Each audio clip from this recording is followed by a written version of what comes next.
Olá, seja bem-vindo a mais um Bahia da Gente. Ela é poeta, doutora em literatura pela Universidade Federal da Bahia, onde atua como professora de teoria literária e tem 5 livros publicados. O último deles, Dia Bonito para Chover, que reúne poemas sobre o amor, foi premiado pela Associação Paulista de Críticos de Arte como o melhor livro de poesia de 2017. É uma mulher que nasceu e foi criada no bairro de Itapuã, em Salvador, e que se empenha, por meio da sua obra, para que haja um reconhecimento cada vez maior da literatura feita pelos negros, principalmente por parte da crítica literária. É com muita honra que o Bahia da Gente recebe Lívia Natália. Muito obrigado, Lívia, por aceitar o nosso convite. Obrigada, é uma alegria poder estar aqui com você. Eu sempre te acompanhava, essa voz me é muito familiar sempre. Estou muito feliz de estar aqui. Também estamos. Me diga uma coisa, que diferencial é esse que existe na literatura feita pelos negros em relação à literatura em geral? O diferencial, Jefferson, é que a gente escreve a partir desse lugar de fala que dentro da sociedade brasileira, que é uma sociedade que vive um racismo velado, sistemático, esse lugar de fala o tempo inteiro foi falado pelo outro. O tempo inteiro nós, negros e negras, fomos representados por vozes de autores brancos que muitas vezes eram racistas, né? Se a gente vai recuperar uma série de representações, as representações sempre acabam colocando as pessoas negras num lugar de inferioridade, uma representação problemática. Então, quando a gente assume esse lugar de fala, a gente está dizendo como a gente quer ser representado e como a gente se pensa. Como todas as pessoas podem ter essa voz, é importante que a gente tenha essa voz e ocupe esse lugar. E isso, inclusive, não significa que não tenha havido escritores negros ao longo desses anos, inclusive escritores já há um bom tempo, e que não foram reconhecidos até agora. Eu citaria como exemplo Carolina de Jesus. Carolina tem um reconhecimento mais acentuado nos últimos 10 a 15 anos, mais ou menos, mas principalmente nos últimos 10 anos. Mas Carolina passou por um processo que foi assim, quando ela sai, é um boom, né? Ela vira um best-seller.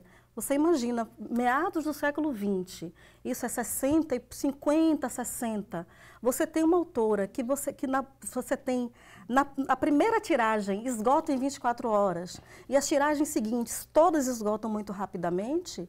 Carolina é realmente um fenômeno de escrita. O que ela tinha de diferente? Carolina era justamente essa escritora que tinha uma visão de mundo a partir de um ponto que a sociedade, na maior parte das vezes, não enxerga. Se a gente pensa que Carolina era uma mulher que catava materiais reciclados. Ela era uma favelada, não era? Ela morava dentro do lixão, ela catava os reciclados e com aqueles reciclados ela tanto sustentava os filhos que tinha, quanto se sustentava. E o bonito de Carolina é que ela sempre escreveu, e ela escreve com livros, inclusive, que ela retira do lixão.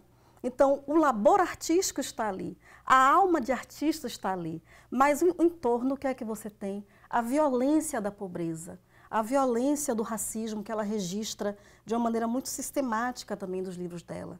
A gente tem autores como Machado, como Carolina, né, como a própria Conceição, que hoje em dia tem um destaque muito grande, que tem lugar, que tem força, que tem voz. Você falou da Conceição Evaristo, não é isso? Conceição Evaristo. Mas que, infelizmente, a gente, durante muito tempo, na universidade, por exemplo, eu nunca estudei Carolina. Eu estudei Machado, mas ninguém nunca nem tocou no assunto que Machado era negro. O dia que eu perguntei, a professora me perguntou, mas o que é que isso tem a ver com o que ele escreve? E a gente sabe que tem a ver. Você não precisa apagar isso, está ali. Você, em particular, esse seu último livro, não é? Dia Bonito para Chover. Qual é a visão diferente que você tem sobre o amor? Olha, eu vou lhe dizer, eu sempre digo que o amor é a nossa prova dos 9. Para todo ser humano que está sobre a face da terra. Mas quando a gente pensa também na vivência das mulheres negras, o amor é realmente a nossa prova dos 9, né? Se a gente pensa em todo o efeito que o processo de escravização teve sobre nós mulheres, sobre os homens negros também, e sobre os nossos laços afetivos. Tem uma autora que eu gosto muito, que é Bell Hooks, e tem textos em que ela vai justamente discutir sobre isso. E aí eu sempre me resisti muito a falar sobre amor. Sempre fui muito... Uma vez uma dentista disse assim, eu ia lançar um livro, Aí alguém, para se amostrar, que estava junto comigo, disse, ela é escritora, vai lançar um livro amanhã. Eu normalmente fico quieta, eu falo muito pouco. Hoje em dia eu já falo mais. Mas aí a dentista disse assim, eu quero ler, deve ter tanto poema de amor. Eu não tenho essa visão de amor óbvia, né? A minha visão de amor é muito informada por Clarice Lispector, que eu li muito a minha vida inteira. Eu ia te perguntar isso, quem é que te inspirou? Você citou aqui a Carolina de Jesus. Carolina. Clarice Lispector também? Clarice muito, porque Clarice tem uma visão de amor, que é uma visão de amor que não é óbvia, né? O amor como sendo uma antítese mesmo, né? Ninguém ama apenas, né? A Carolina, a Clarice, a Cecília Meirelles, que eu me lembro que ainda na escola, nas aulas de física, matemática, até hoje não sei fazer contas de dividir 2 números, mas tem celular que divide e fica tudo ótimo, porque eu botava os livros de literatura dentro dos livros de física, de matemática, para poder ficar lendo literatura durante as aulas. Mas então é Carolina, é Cecília, é Clarice, é Cuti, que é um escritor de São Paulo, que é muito competente também, Landeu Naualeda, aqui de Salvador, José Carlos Limeira, que é meu pai, que Deus já levou, mas um escritor fantástico. Eu sempre li muito, sempre li compulsivamente. A gente falou aqui do teu último livro, deixa eu mostrar aqui, Dia Bonito para Chover. Aqui, ó. Esse foi lançado ano passado, Isso. Premiado pela Associação Paulista de Críticos de Arte, o que deve ter tido um significado especial, não é? O fato de ter sido premiado como Sim. melhor livro de poesia do ano passado? Olha, eu não esperava.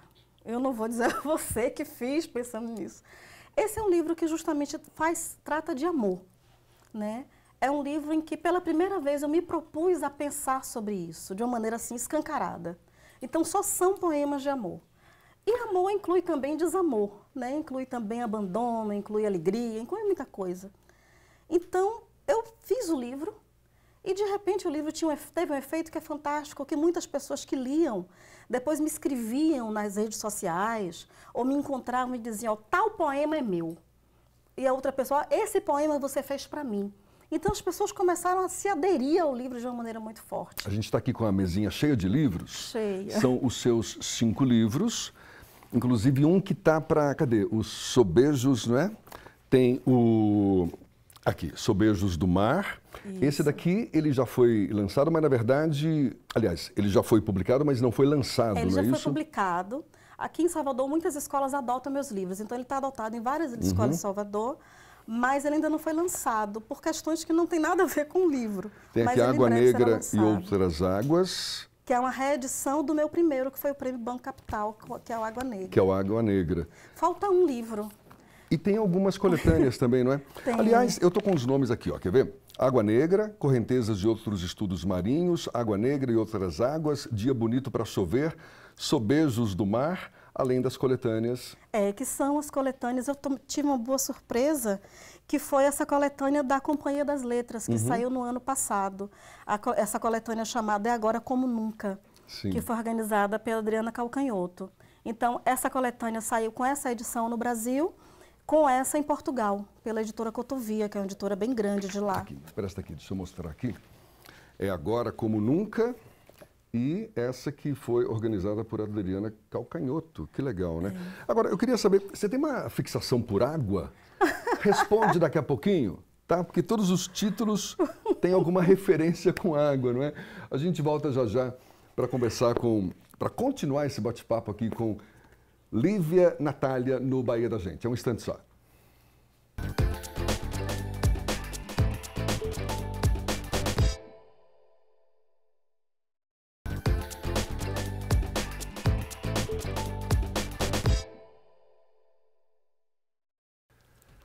Já estamos de volta, batendo um papo aqui com Lívia Natália, poeta, doutora em literatura. Que paixão é essa pela água, hein, Lívia? Olha, essa paixão pela água é espiritual. Eu sou candomblessista, sou consagrada a Orixá Oxum e desde sempre as águas me acompanharam, porque eu nasço de uma mulher que é de Iemanjá Ogunté, vivo a vida inteira em Itapuã, entre o Abaeté e a praia de Itapuã. Então, as águas sempre me informaram muito do que é que eu sou, de quem eu sou, de como eu sou. E aí, muitos anos depois, quando eu fui consagrada a Orixá, que eu vim entender por que eu gostava tanto de água. E uma vez, logo quando saiu o primeiro livro, Água Negra, uma entrevistadora, uma repórter da TVE, me disse assim, olha, você é poeta das águas. E aí algumas matérias sempre saíam falando, a poética das águas, a poeta das águas. Mas ela falou poeta das águas a troco de quê? Ela leu o livro Água Negra e Outras Águas e veio me entrevistar num evento desses de literatura. E te rotulou como poeta das águas. E aí saiu com essa tirada. E eu digo, olha, eu acho que talvez... E aí, engraçado Caiu bem, né? Caiu bem. Eu tento fugir. Por exemplo, Dia Bonito para Chover, que é esse de poemas de amor, eu tinha pensado uma coisa completamente diferente de água. Mas colocou o mar ali no meio, né? Mas assim, o que aconteceu? Eu falei num evento que eu estava e disse, olha, o próximo livro não tem nada de água. E alguém me pergunta, e como é o nome? Eu, Dia Bonito para Chover. E a pessoa gargalhou para mim, olha a água na chuva. Então, mesmo quando eu tento não ter água no título, tem água. Mas tem água no texto também, nos poemas? Muita, não é só no título não, né? Muita, porque é justamente isso. Eu acabo usando a água como uma metáfora, o rio como metáfora, o mar como metáfora. E o que significa a água para você? Olha, a água, ela me admira muito pela inconstância. E ao mesmo tempo dentro da inconstância, tem uma constância. Você é inconstante? Eu sou exatamente como constante como a água. ao mesmo tempo. Exatamente. Porque eu me lembro na escola, quando a gente aprende os estados da água, né? Sólido, líquido e gasoso. E aí, quando eu entendi que as três coisas eram água, eu disse, gente, que coisa fantástica. Até hoje eu me lembro disso. Que coisa mais fantástica. A água é água, mesmo quando não parece que é. Né? Então, é isso. Você tem uma essência ali que se preserva. Eu acho que para quem é de candomblé, para quem conhece, ou para quem conhece um pouco de Oxum, por exemplo, ou de Iemanjá, a gente pensar que o nosso 2 de fevereiro é uma festa desse tamanho que é, né? A gente sabe que a água ela tem essa força, né? A água ela tem uma robustez muito grande. Você está se referindo aí à sua relação espiritual, não é, com a água, mas no seu dia a dia, tem algum significado especial também? Você toma uma água, você toma um banho, vai tomar um banho de mar, enfim, tem essa... Eu sou verdadeiramente das águas. Pra você ter ideia, eu não sei nem jogar água fora, sabe? Quando você bebe a garrafa de água, sobrou um pouquinho, eu digo, tem que ter uma planta para botar, para ela continuar o ciclo dela. Que eu acho que tem a ver com uma coisa que é uma coisa que o candomblé nos ensina, que nós somos automaticamente ecológicos, ponto. E segundo, que para mim, água... O nosso corpo, né? É 70% de água. A gente feito... Tiganá tem uma música que ele diz, ter água no corpo é merecer. E a gente tem esse merecimento de ter água no corpo. Então, a água, para mim, ela é isso que atravessa a gente o tempo inteiro. É bonito isso, porque você tá com ela o tempo inteiro, você nem tá lembrando que ela tá ali com você. Então vai ser difícil ter algum livro que não se refira à água, né? Pelo menos, olha, mesmo que você tenha tentado até agora, mas... Tem um que eu estou escrevendo ainda, porque ano passado eu lancei, só foram 2 livros que foram para a rua, esse ano serão mais 2. Então, esse eu estou projetando para 2019, 2020. Eu quero me dar um tempo para poder escrever, porque eu acredito que precisa de tempo para escrever. E esse próximo, lá na frente, está com o nome inicial de Âmbar. Tem uma relação, né, um pouco lá longe com alguma coisa de água, mas a princípio será âmbar. Mas lá chega lá na hora, alguma coisa transforma o âmbar em água. Não certamente, sei. Certamente. Como é que você se descobriu escritora, Lívia? Olha, eu sempre li muito. Eu acho que não existe escritora ou escritor que possa se construir se não ler. Não consigo compreender. Então, eu sempre li demais. E sempre achei, em várias coisas que eu lia, um espelhamento daquilo que eu sentia. Só que, num determinado momento, que eu não vou me lembrar exatamente quando, esse espelhamento começou a se romper. Eu sentia e vivia coisas e eu não tinha nada escrito que dissesse aquilo. Então, eu comecei a escrever. Quando as pessoas me perguntam quando foi isso, eu sempre digo, eu não sei. E sempre poesia? Sempre poesia. Você não se arrisca a escrever uma prosa, por exemplo? Não, eu acho que é assim.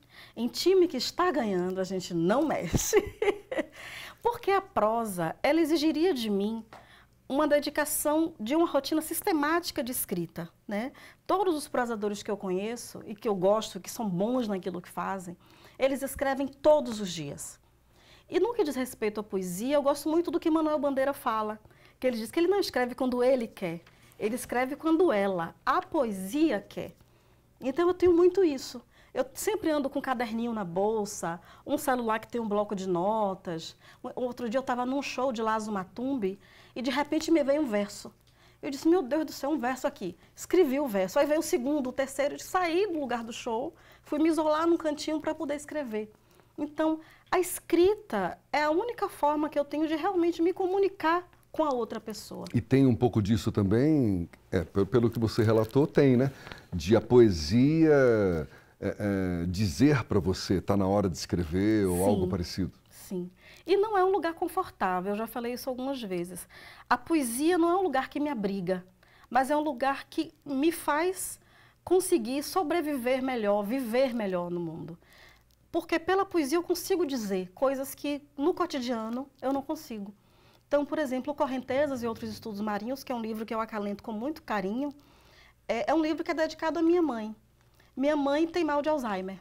Então, a tentativa do livro é de guardar dela uma memória. E o primeiro poema me veio quando? Quando minha mãe, ao se levantar da cadeira, que ela gosta de sentar, ela se apoiou na cadeira. E quando ela apoiou com as mãos na cadeira, eu vi que as mãos dela estavam muito velhinhas já. E aí daquilo me veio um poema e de repente o livro. Fantástico, Entendi. né? Tem coisas que não dá para explicar, né? De uma forma meio racional, não é? Brotam assim, meio que intuitivamente, penso eu, não é? É isso. A criação tem muito a ver com isso, né? Tem. O primeiro momento, eu acho, da escrita é essa sensibilidade. Ser poeta é muito difícil, porque pressupõe que você tem uma sensibilidade mais aguçada do que as outras pessoas, e isso é verdade. Uhum. Então, a gente sempre se estressa mais, se preocupa mais, fica mais triste. Mas, ao mesmo tempo, depois desse primeiro impacto da sensibilidade, você tem que trabalhar com a palavra. Você tem que ser capaz de transformar aquilo, que poderia ser um desabafo para uma amiga, uma conversa na sala da análise, em poesia.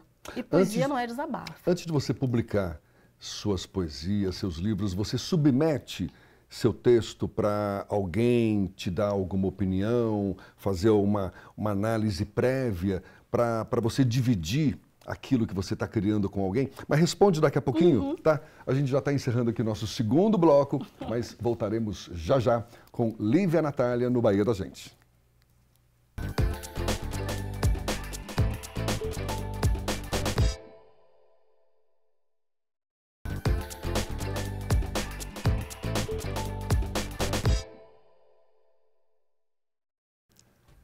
De volta com Lívia Natália, nossa convidada no Bahia da Gente.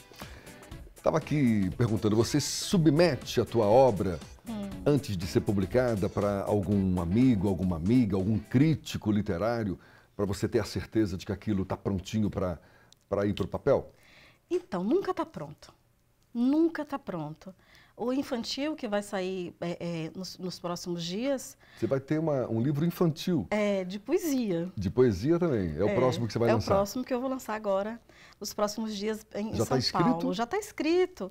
E aí o editor me mandou só para eu ver com a ilustração. Aí eu já comecei a bulir nele todo de novo, né? Porque é isso. A gente nunca acaba um livro. O livro acaba quando o editor puxa da mão da gente e diz, ó, vai publicar, vai ter que rodar o livro. Eu não tenho necessariamente alguém que leia.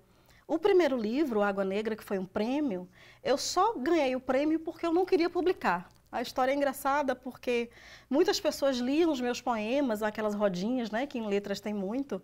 E aí eu dizia, ai gente, olha, eu escrevi alguma coisa aqui, alguém lia. E aí os colegas começaram a me pressionar para eu poder juntar os poemas e publicar, aquela coisa toda. Eu acabei escrevendo no prêmio com a esperança de que eu fosse negada no prêmio e quando viessem me perguntar, eu acabei sendo premiada. Mas, na verdade, o meu primeiro leitor costuma ser o editor ou a editora que está trabalhando comigo. Hoje, para esse livro, Os Sobejos do Mar, eu tenho uma equipe de amigos que a gente resolveu fazer um encontro de 15 em 15 dias, cada vez na casa de um. E aí, a cada rodada, alguém lê a gente lê o texto do nosso anfitrião, da nossa anfitriã. Então, muitos poemas de Sobejos do Mar foram lidos nesse grupo, mas foi a primeira experiência que eu tive e funcionou muito.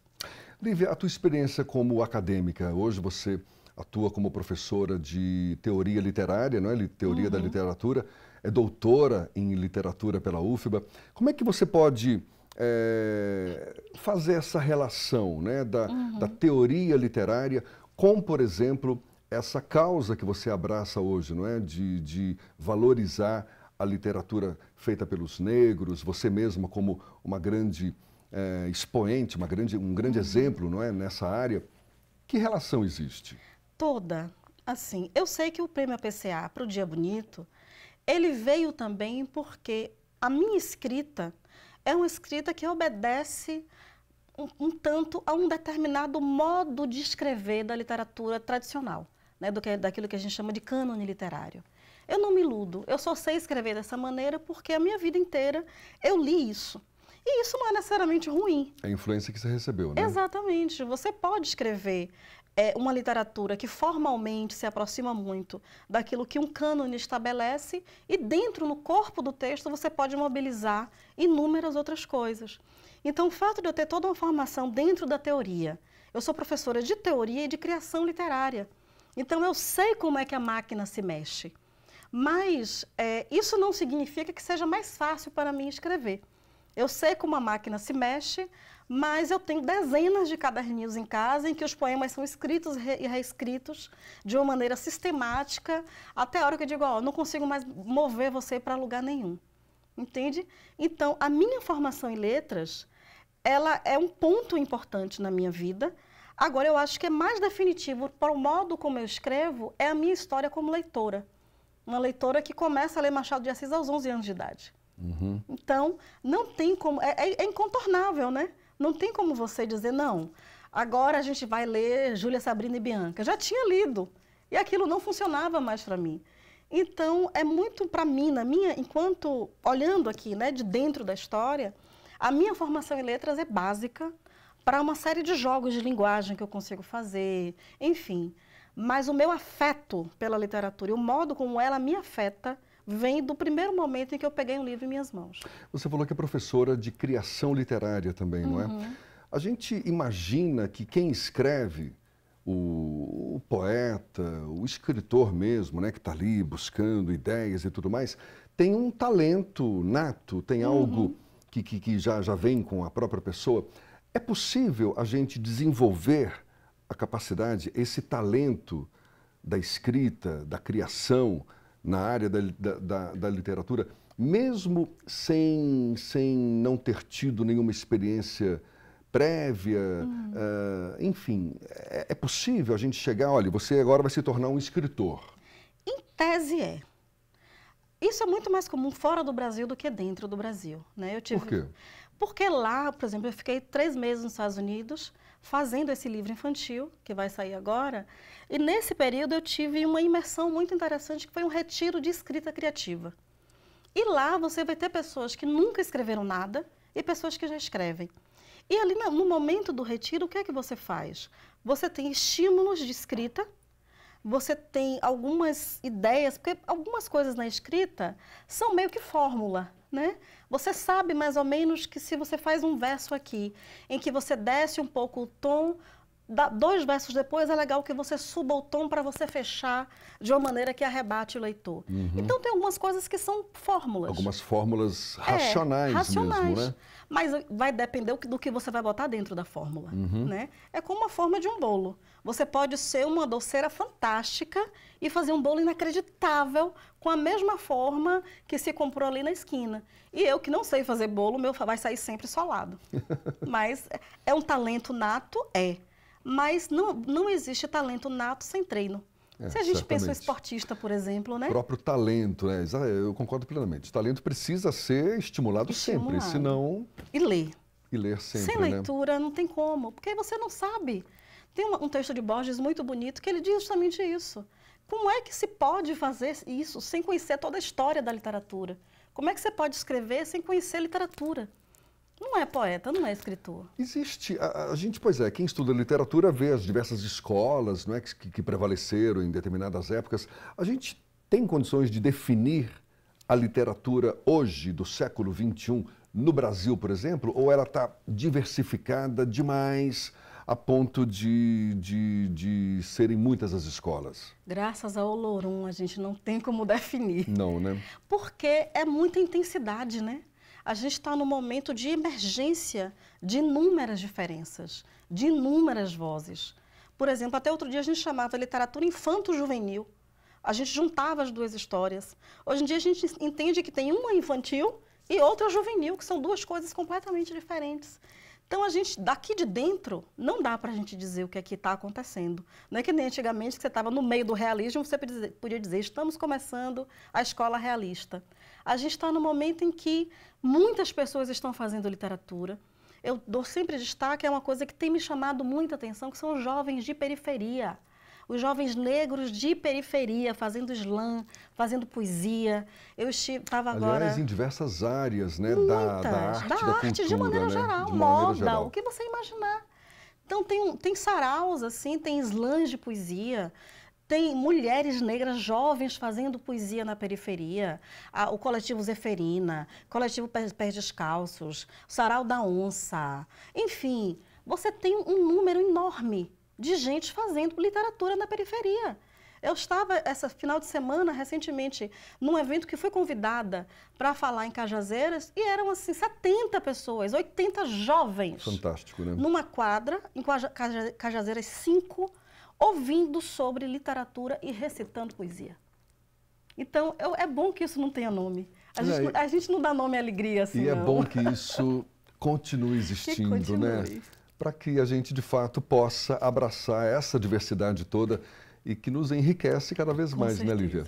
Muito obrigado por esse bate-papo. Parabéns para você, tá? Muito obrigada, que venham Jefferson. novos livros aí, Sobejos do Mar e outros ligados às águas. Axé, axé. Tá? A gente fica na torcida para que, claro, venham muitos outros livros por aí e que você continue sendo bem-sucedida nessa área, certamente. Virão. Muito Tá obrigada. Lívia Natália, que conversou conosco no Bahia da Gente, muito obrigado a você também, que acompanhou esse bate-papo. Até uma próxima.